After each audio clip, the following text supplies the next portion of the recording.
So we want to move towards our question on causality now. So that is, I think, in my opinion, right now, the most relevant question is on causality in science, in philosophy, in religion, and in the intersection of these fields.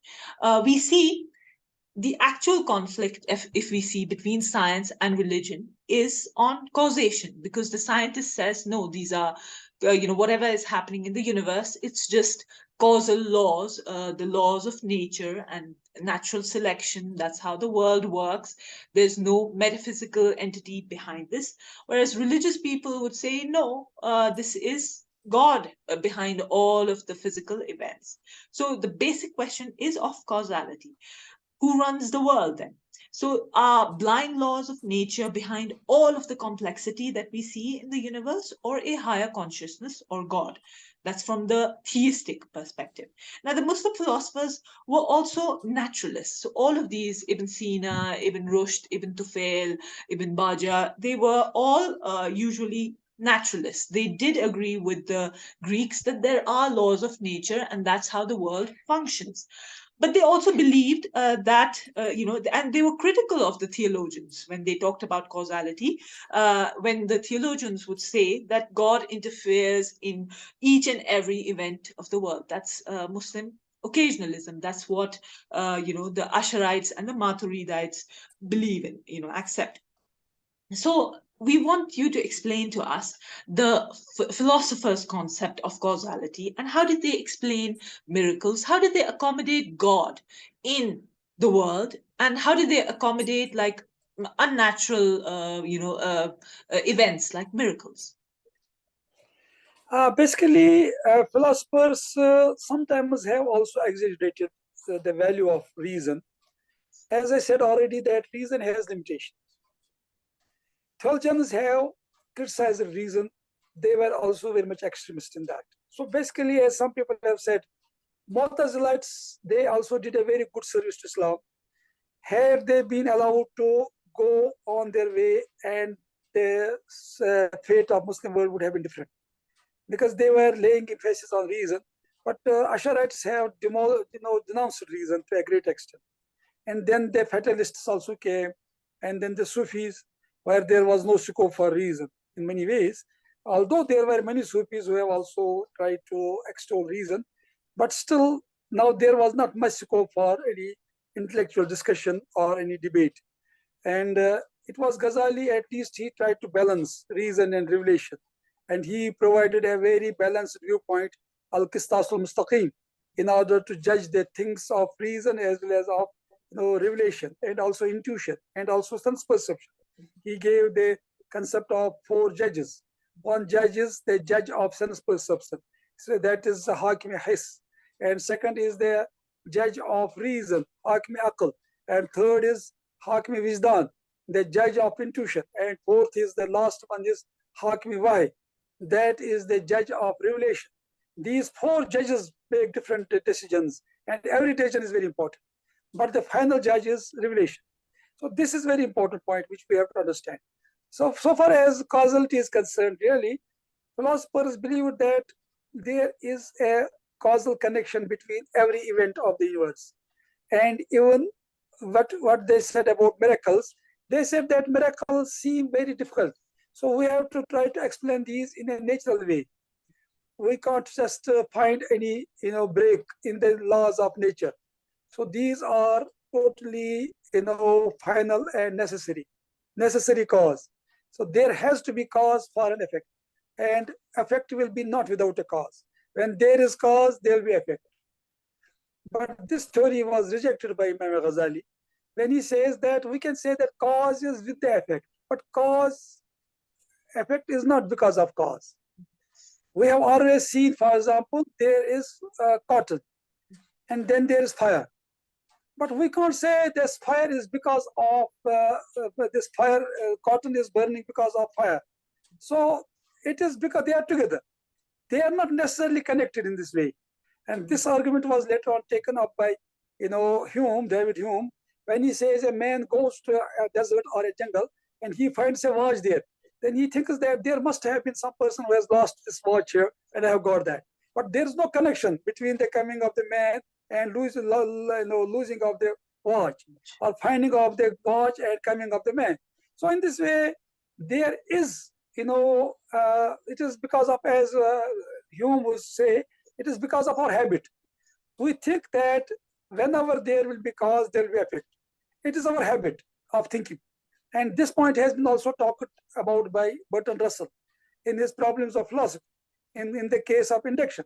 So here I am not discussing that in detail, but what was my point? That it is true that every cause has an effect, and every effect has a cause.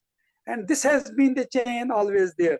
And Allah is also making these causes responsible for things happen, effects.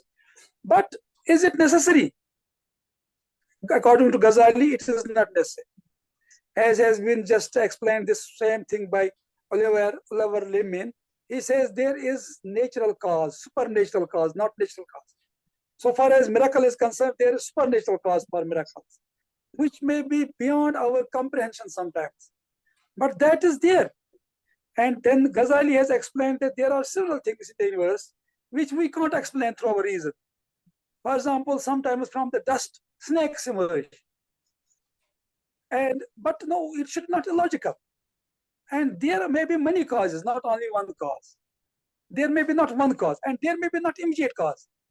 There may be a cause which is remote. We cannot say that every cause is being followed by immediate effect.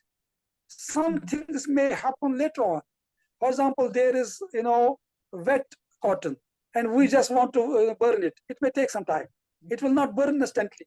So in this way, we can't say that there is necessary connection between cause and effect in all respects. Although Ibn Rushd says, if there is denial of causation, that is denial of science. And that's against religion even, against reason even.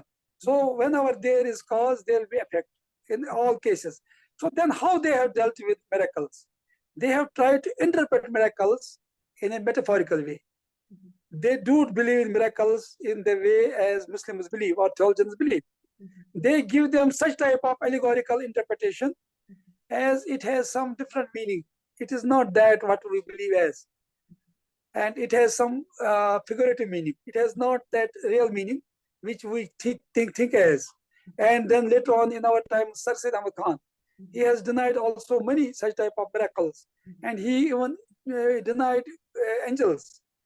He denied even jinni and the ghost and other such type of things. So that happens when you are relying on reason too much.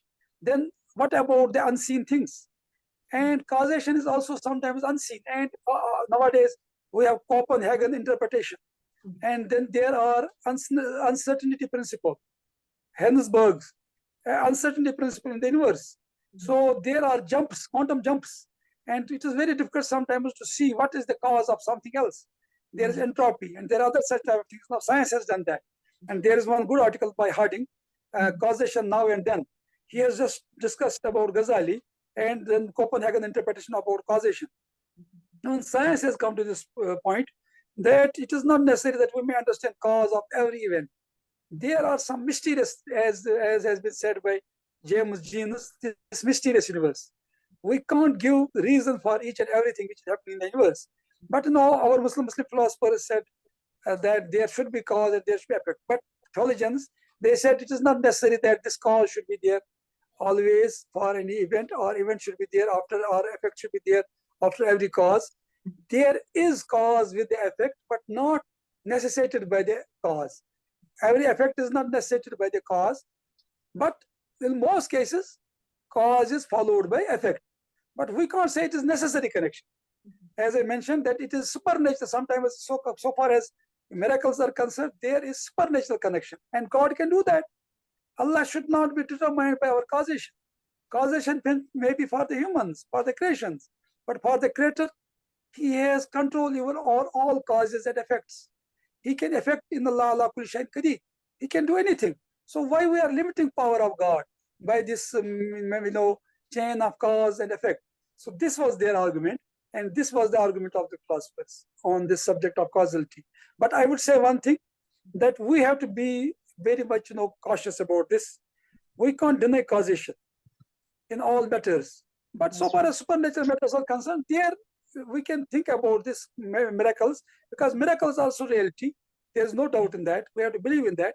And there are several things in the religious scriptures which are beyond our comprehension. There are allegorical verses, mutashabiyat, and there are muhkamat, categorical verses. So mutashabiyat, we have to believe on the authority of the Prophet, on the authority of the scripture. And categorical verses we can understand on the basis of our reason. So we can't make that all the verses of the Quran or religious doctrines can be understood only through reason. And also causation is also included in that. There are several such type of mysterious things have taken place, which are known as miracles, which make our reason incapable to understand what has happened. And mu'jiza means which makes one's aql ajiz. Ajiz means incapacitated, where we are not able to comprehend what has happened. So in this way, we should not just apply our human categories on the divine categories or the divine teachings always, and try to fathom the reality of things which are beyond our comprehension. And this is the point which Ghazali has mentioned, that there are several issues where our reason fails, then the judge of intuition comes. And he says, no, it is like that. And when the judge of intuition also fails, then comes the judge of revelation. And there are several things which can be only measured by the scale of reason, but there are several things which can't be measured by the scale of reason. For example, we can't use the same scale for measuring gold and vegetables. It's not possible. There have to be different scales for judging different things. That's true. That's so right. And mashallah, if we can see, our viewers will be able to see the a wide scope of epistemology that was used by Muslim thinkers. And in a way, I would say that the philosopher had the opinion of what we would now call the Newtonian science, where, causality has to be understood naturalistically, laws function deterministically, and they function, according to a set pattern, whereas the mutakallimun, they were thinking in quantum terms, where you can have supernatural events, uncertainty in events. So that's very nice. And actually, if you think of it, they both are, they both have their application. If I remember correctly, I think it was in Dr. Usman Bakar's book that he discusses both the arguments of Imam Ghazali as well as Ibn Rushd. And he says, Imam Ghazali's argument of the cotton and the fire, Imam Ghazali's argument about Ibrahim alayhi salam, when he was thrown in the fire, and Allah subhanahu wa ta'ala says, to the Ya Naru Kuni Bardan wa Salaman, to the fire. But Ibn Rushd says that in that ayat we can see that the fire has the property of burning. That's why Allah said to the fire, now be cool. That means the fire has the nature of burning. So he says it very nicely that we do try to take sides in this argument, but I think both have an application. So that was very, very, very, I would say, insightful to understand all of that. Maybe we should take this conversation forward, discussing about Ghazali and Ibn Rushd later on. So I would say thank you to you, sir, for your time and for your really valuable, insights on these very important subjects. And for young Muslims, they need to understand this tradition, because most of the time we take these two different dichotomical positions. Either we are very traditionalists or we are anti-traditionalists. But you've made us understood the nuance. Like, why did they have the opinions they had, and why did they differ from sometimes the traditionalists they did, and what was the opinion of the traditionalists, the hadith scholars, and the other people as well. Thank you so much for your time. It was very nice speaking to you. Thanks a lot. Welcome.